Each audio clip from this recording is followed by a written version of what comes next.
नमस्कार, मैं हूं ओमकार पांडे। ओपिनियन के एक और नए एपिसोड में आपका स्वागत है। आप देख रहे हैं न्यूज़ 18 राजस्थान का डिजिटल प्लेटफॉर्म। जरा सोचिए, आप समंदर के एक ऐसे सकरे रास्ते में हैं जहां पानी के नीचे 80 से ज़्यादा जिंदा बारूदी सुरंगें बिछी हुई हैं।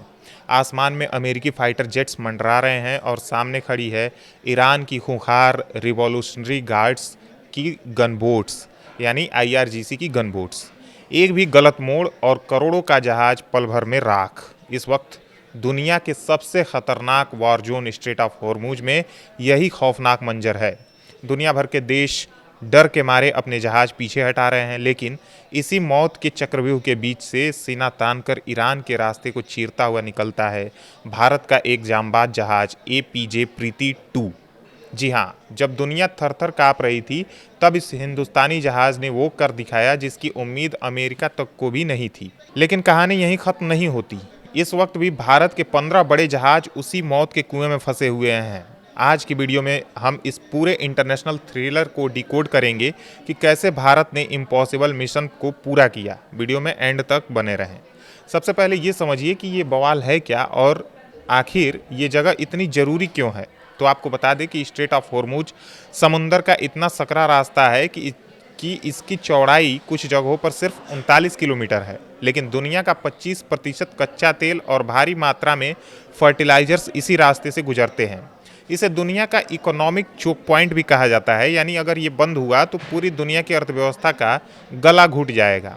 अब हुआ ये है कि अमेरिका और ईरान के बीच बढ़ते मिलिट्री टेंशन के बाद ईरान ने इस पूरे रास्ते पर अपने नए और कड़े नियम थोप दिए हैं। ईरान की पर्शियन गल्फ स्ट्रेट अथॉरिटी ने साफ कह दिया है कि अगर किसी जहाज को यहाँ से निकलना है तो उसे ओमान के रास्ते से नहीं, बल्कि ईरान की समुद्री सीमा यानी कोस्टल रूट के बिल्कुल पास से होकर गुजरना पड़ेगा। अब एक तरफ अमेरिका की नेवी है, दूसरी तरफ ईरान की सेना और इंटरनेशनल मैरीटाइम ऑर्गेनाइजेशन यानी IMO ने वार्निंग दे दी है कि इस पूरे इलाके में ईरान ने पानी के नीचे घातक नेवल माइंस बिछा दी हैं। ऐसे बारूदी माहौल में एंट्री होती है भारत के जहाज APJ प्रीति 2 की।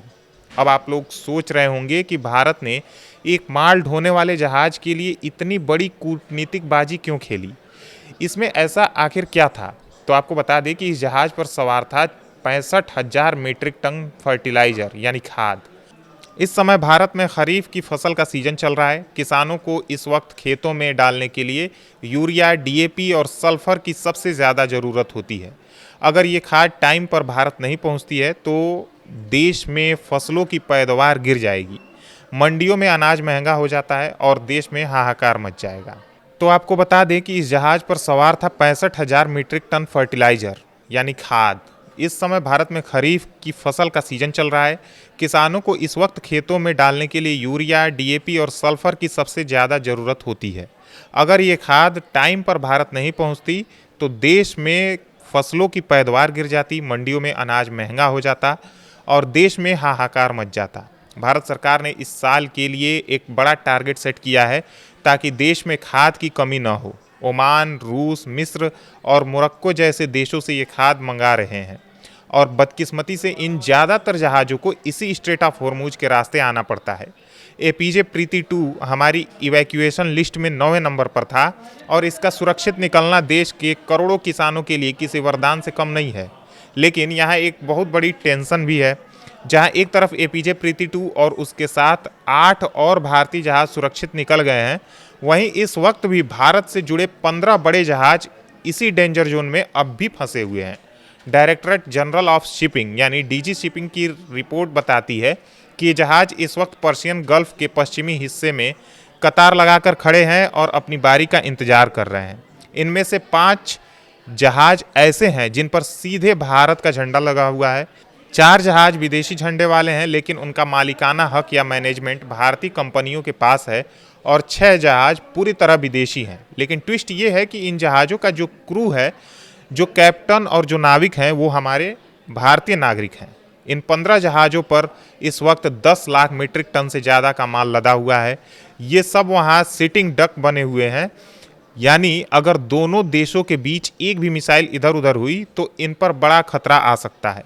अब यहाँ पर सबसे बड़ा सवाल आता है कि जब दुनिया के बाकी देश वहां जाने से कतरा रहे हैं तो भारत के जहाज ईरान के रास्ते से कैसे निकल गए।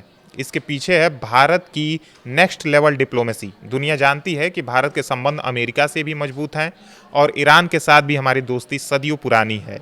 जब ईरान ने ये नया रूल बनाया तो भारत के विदेश मंत्रालय और नौसेना ने तुरंत बैक चैनल कूटनीति शुरू कर दी।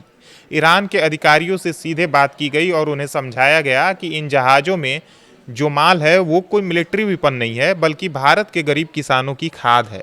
ईरान ने भारत की इस बात का सम्मान किया। उन्होंने भारतीय जहाज़ों को अपने कोस्टल रूट से जाने की इजाज़त दे दी।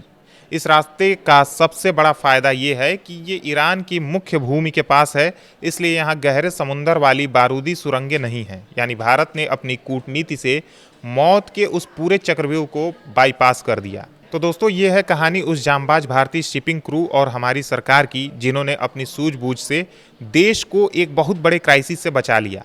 एपीजे प्रीति 2 तो सुरक्षित भारत की तरफ बढ़ रहा है, लेकिन अब इंतजार है उन 15 जहाज़ों और हमारे उन भारतीय क्रू मेंबर्स का जो अब भी वहां फंसे हुए हैं। उम्मीद है कि भारतीय नौसेना और विदेश मंत्रालय उन्हें भी जल्द सुरक्षित वापस निकाल लाएगा। धन्यवाद।